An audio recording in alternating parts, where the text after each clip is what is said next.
Saudara, saya akan menyampaikan sambutan singkat. Pertama, setelah berlaku hampir 13 tahun atau lebih dari 12 tahun, ternyata Undang-Undang ITE yang lahir pada tahun 2008 itu seringkali membawa kontroversi yang tadi disebut oleh Pak Artal Depari sebagai munculnya efek pasal karet. Pasal karet itu kalau dalam ilmu hukum disebut hadzai artikelem. Ada, tidak resmi istilah pasal karet itu di dalam ilmu hukum. Hadzai artikelem artinya yang bisa ditarik tergantung kebutuhan. Mau dikencengkan bisa, mau dilonggarkan bisa. Itu pasal karet. Dan kalau di dalam politik itu menjadi lebih berbahaya karena ini bisa dipakai kepada si A tetapi tidak dipakai kepada si B. Itu pasal karet yang sering dikeluhkan. Nah, saudara harus diingat bahwa dulu kita menganggap penting mempunyai undang-undang ITE ini.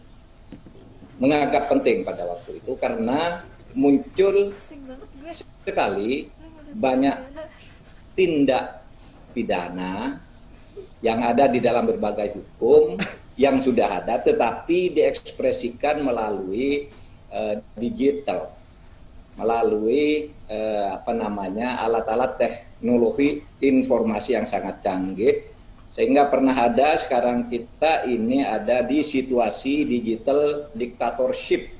Ya, digital dictatorship. Apa kata digital itu yang akan mempengaruhi kehidupan kita. Oleh sebab itu, dulu kita pernah mengatakan begini, bahaya kalau dunia ini dibiarkan begini tanpa ada pengaturan. Bisa hancur kita karena fitnah, karena ujaran kebencian, karena berita-berita bohong, provokasi dan sebagainya yang dibuat melalui IT. Oleh sebab itu maka pada waktu itu ketika kita membuat undang-undang itu ada dua hal. Pertama, supaya dijaga dunia digital itu. Jagat digital supaya dipelihara karena digitalisasi itu merupakan keniscayaan yang tidak bisa dihindari. Tetapi ada yang kedua, jaga juga eksistensi dan keselamatan negara dan bangsa dengan membangun demokrasi dan hukum secara kuat. Nah, jadi dua hal ini menjadi pedoman. Nah, pemerintah melalui arahan Presiden di depan Rapim TNI Polri pada tanggal 15 kemarin mempertimbangkan kita membuat resultante baru. Karena adanya kontroversi itu yang kadangkala kita saling tuding. Kata yang satu ini sewenang-wenang, kata yang satu ini tidak adil, dan sebagainya, dan sebagainya. Pemerintah mempertimbangkan kemungkinan membuat resultante baru yang nanti mencakup dua hal. Pertama, supaya dibuat kriteria implementatif. Apa sih kriterianya? Sebuah aturan, sebuah pasal itu agar bisa diterapkan secara adil. Yang kedua, menelaah kemungkinan dilakukannya revisi perubahan jika memang di dalam undang-undang itu ada substansi-substansi yang berwatak hadzai artikelan, berwatak pasal karet. Kita bisa ubah, bisa revisi. Apakah revisi itu dengan mencabut atau menambah kalimat atau menambah penjelasan di dalam undang-undang itu, bahkan kalau perlu menambah norma baru dan sebagainya, itu bisa saja dilakukan di dalam kerangka itu. Saudara sekalian, hukum adalah resultante. Resultante itu artinya kesepakatan yang dibuat oleh rakyat itu sendiri di dalam terutama negara demokrasi.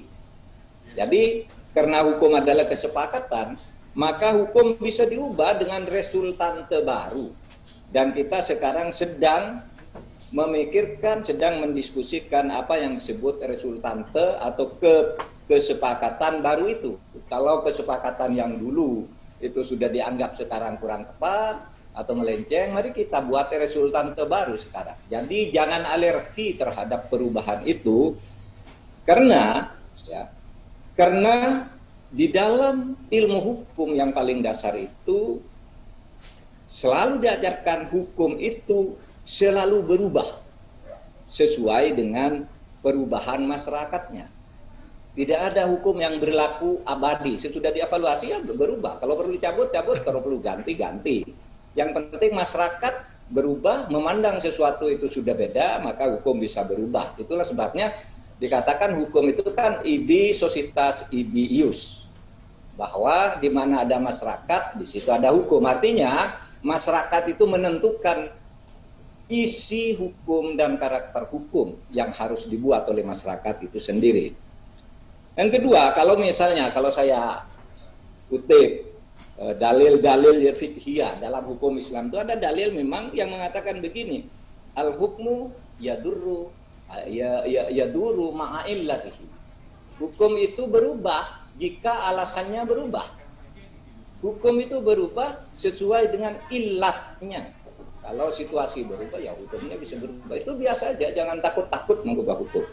Bahkan kalau di dalam kaidah ushul fikih yang lebih spesifik disebut la yungkaru taghayyurul ahkam bi taghayyuril azman wal amkan wal awaid. Tidak bisa diingkari sejak dulu sampai sekarang sampai besok. Hukum itu selalu bisa diubah sesuai dengan perubahan zaman, perubahan tempat. Hukum satu negara tidak harus sama dengan negara lain. Jadi jangan, menurut saya jangan kita ini terlalu, wah di negara sana begini, negara sini begitu. Kita punya kebutuhan hukum sendiri, kita rumuskan sendiri. Jadi hukum itu berubah sesuai dengan waktu, tempatnya, dan budayanya, serta situasinya. Itu sudah ada dalil-dalil begitu itu. Sehingga tidak perlu takut untuk berdiskusi itu. Untuk itulah maka pemerintah, saya selaku Menko Polhukam mewakili pemerintah, menyambut baik acara yang diadakan oleh PWI kali ini. Saya berterima kasih karena kita, pemerintah yang sudah membentuk sebuah tim kajian yang terdiri dari satu kajian tentang itu tadi kriteria implementatif, kemudian yang kedua telaah kemungkinan revisi. Kriteria implementatif itu sekarang sudah dimulai oleh Kapolri dengan surat edaran, misalnya ini bahwa kalau untuk delik-delik aduan, maka yang boleh mengadu atau melaporkan itu harus yang menjadi korban langsung. Tetapi tentu tidak bisa dong kalau sifatnya delik umum gitu, lalu harus korban langsung. Korbannya kan masyarakat, misalnya berita bohong dan sebagainya. Nah itu tolong didiskusikan. Sebab kalau semua harus menunggu korban, padahal korbannya itu adalah publik, tentu beda. Kalau delik aduan itu korbannya personal, orang tertentu, tapi kalau delik umum itu korbannya adalah masyarakat dan negara, di mana nanti yang harus tampil di situ mewakili masyarakat dan negara adalah kejaksaan atau aparat penegak hukum. Nah itu tolong didiskusikan. Kita akan mendengarkan ini dari PWI, tadi sudah mengatakan bukan hanya kali ini pertemuan seperti ini, akan mengundang akademisi, akan mengundang pegiat media, pegiat demokrasi dan penegakan hukum, korban bahkan akan kita undang untuk berbicara, pelapor juga akan kita undang. Nah nanti di sana kita akan menentukan resultan terbaru itu.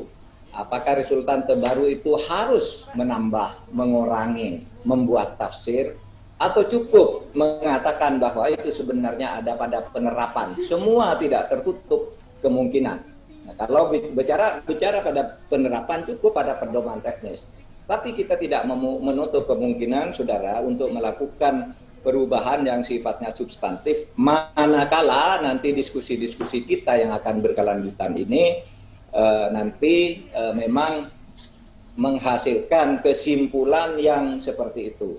Percayalah bahwa kita percaya bahwa hukum itu bukan ayat suci yang tidak bisa diubah. Hukum adalah produk resultante dari perkembangan situasi politik, sosial, ekonomi, dan sebagainya. Sehingga hukum selalu berubah dan dibuat yang baru atau mengganti yang lama atau membuat yang baru sama sekali itu kan karena ada perkembangan-perkembangan baru, termasuk adanya undang-undang ITE ini. Sekian dari saya, selamat berwebinar. Wassalamualaikum warahmatullahi wabarakatuh.